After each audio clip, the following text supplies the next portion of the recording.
असली करतात किंवा बेलो म्हणून काम करतात, तर त्यांच्यामध्ये काय कमी झाले आहेत का ते काम करतात का नाही करणार? नाही, त्यांना सर्व BLOला हे काम करावं लागणार आहे आणि ते करत आहेत. त्यांचं आपण काल प्रशिक्षण पण घेतलेलं आहे. परंतु BLOला मदत करण्यासाठी आपण ग्राम महसूल अधिकारी असतील, ग्रामसेवक असतील, पोलीस पाटील असतील, आपले महसूल सेवक असतील, अंगणवाडी सेवक असतील, तर ह्यांची मदत आपण त्यांची घेऊन ते सर्वांनी टीम म्हणून एकत्रित काम करणं अपेक्षित आहे.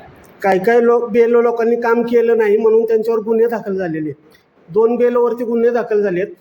भविष्य काळामध्ये जे लोक बेलो काम करणार नाहीत त्यांच्यावरती प्रशासन हीच कारवाई करणार का?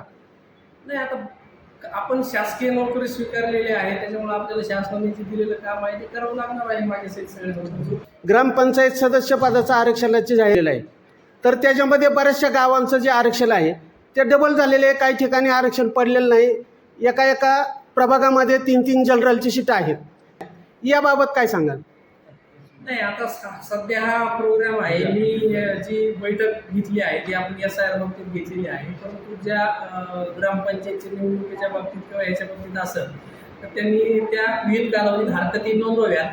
त्याच्यावर प्राधिकृत अधिकारी कायदेशीर निर्णय घेतील. सर, आज आपण तहसील कार्यालयामध्ये SIR संदर्भात सर्वपक्षीय बैठक घेण्यात आली. या बैठकीमध्ये काय निर्णय घेण्यात आला, काय इन्स्ट्रक्शन देण्यात आले, काय सांगाल आपण? आजची बैठक ही मुख्यत्वे आपल्याला माहिती आहे भारत निवडणूक आयोगामार्फत SIR म्हणजे स्पेशल इंटेन्सिव्ह रिव्हिजन प्रोग्राम सुरू झालेला आहे. मतदार याद्याचा विशेष पुनरीक्षण कार्यक्रमामध्ये आपल्याला 20/6 ते 29/6 मध्ये आपल्याला प्रशिक्षण घ्यायची होती आणि जे काही सर्व राजकीय पक्ष होते त्यांच्या बैठका घेऊन त्यांना ही माहिती आपल्याला प्रोग्रामची द्यायची होती. त्या अनुषंगाने आपण सगळ्याच राजकीय पक्षांची बैठक घेऊन त्यांना ह्या SIR प्रोग्राम बाबतीमध्ये आपण माहिती दिलेली आहे. पण वैयक्तिक असं राजकीय पक्ष आहेत त्यांना काही जबाबदारी देण्यात आलेली? राजकीय आता मतदार यादी जी आहे दुरुस्त करणं, स्वच्छ ठेवणं ही सगळ्यांची सामूहिक जबाबदारी आहे आणि ह्याच्यामध्ये निश्चितच सगळ्या राजकीय पक्षांची मदत लागते. राजकीय पक्षांच्या बाबतीत त्यांनी बूथ लेवल एजंट प्रत्येक मतदान केंद्रावर नियुक्त करायचे आहेत, तसे आपण त्यांना विनंती केलेली आहे. आणि हे जे काही बूथ लेवल एजंट आहेत हे गावामधील BLOशी संपर्कात राहून जे इन्युमरेशन फॉर्म आहे आपला गणना प्रपत्र प्रत्येक मतदाराकडून आपल्याला भरून घ्यायचं आहे, ते भरण्यासाठी हे बूथ लेवल एजंट BLOशी संपर्क साधून मदत करतील. राजकीय पक्षाने काय सहकार्याची भावना दाखवली आणि निश्चित राजकीय पक्षांनी काही शंका उपस्थित केल्या, त्यांच्या आपण सगळ्या शंकाचं निरसन करण्याचा प्रयत्न केलेला आहे. चांगल्या पद्धतीने त्यांना ज्या अडचणी आहेत त्यांच्या या शंका आहेत त्या दूर केलेल्या आहेत आणि भविष्यातही जर त्यांना काही वाटलं तर ते आम्ही त्यांना अवेलेबल आहोत. आणि दुसरी माहिती समोर येते की जे काही आज समजा मॅपिंग केलेली आहे 200 लोकांचं, पण जे मॅपिंग करणारे आहेत जे कर्मचारी त्यांच्याकडनं माहिती घेतली असता त्यांच्याकडनं असं सांगण्यात येतं की आम्ही दुसऱ्या दिवशी चेक केल्यानंतर ती आज 200 होती तर दुसऱ्या दिवशी 190च दिसते. हे काय मुख्यतः कारण आहे? नाही, असं होत नाही. मॅपिंग कमी जास्त होत नाही. ह्याच्यामध्ये काय झालेलं आहे की जे त्या मतदाराने एकदा मॅप केलं तो एका ठिकाणीच मॅप होईल, त्यामुळे माहिती कमी जास्त व्हायचा प्रश्न उद्भवत नाही. सगळं देशभर हा प्रोग्राम सुरू आहे आणि आता त्यापुढे जाऊन जो काय आता इन्युमरेशन फॉर्म त्यांनी भरायचा आहे तो फॉर्म त्या मतदाराला मॅपिंग झालं किंवा नाही झालं तरी हा फॉर्म त्याला कंपल्सरी भरून द्यायचा आहे. मतदार यादीमध्ये जे स्थानिक लोक आहेत त्यांचे डिलेट यादीमध्ये नावं आलेले आहेत, त्याबद्दल काय सांगाल?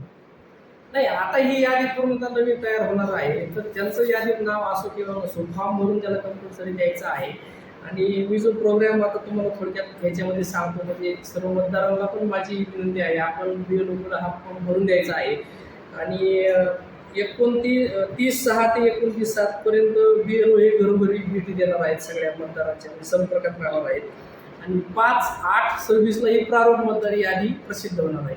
प्रारूप मतदार यादीमध्ये जर एखाद्याचं नाव चुकून राहिलेलं असेल त्यांनी फॉर्म भरून न दिल्यामुळे तर त्याला 5/8 ते 4/9 ह्या कालावधीत त्याला हरकत घेता येईल. मी खरा माणूस आहे आणि माझं नाव यादीमध्ये राहिलेलं आहे तर त्या माणसाचं आपण सुनावणी होऊन यादीमध्ये नाव समाविष्ट आपल्याला करता येईल, जेणेकरून कुणी यामधून वंचित राहणार नाही. सध्याला जे शिक्षक लोक आहेत आता मतदार यादीचे तपासणी करतात किंवा बेलो म्हणून काम करतात, तर त्यांच्यामध्ये काय कमी झाले आहेत का ते काम करतात का नाही करणार?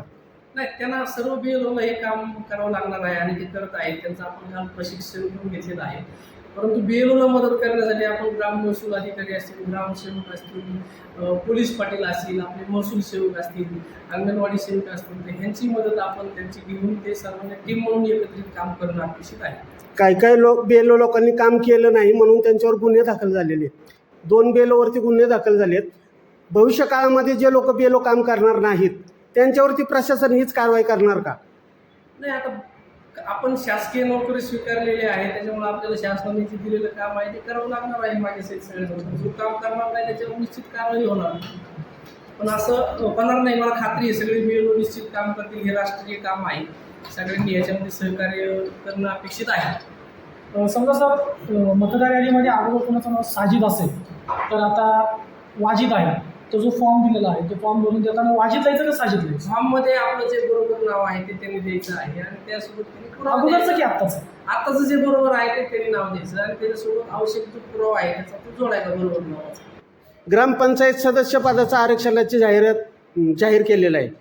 तर त्याच्यामध्ये बऱ्याचशा गावांचं जे आरक्षण आहे ते डबल झालेले आहे. काही ठिकाणी आरक्षण पडलेलं नाही. एका प्रभागामध्ये 3-3 जनरलची सीट आहेत.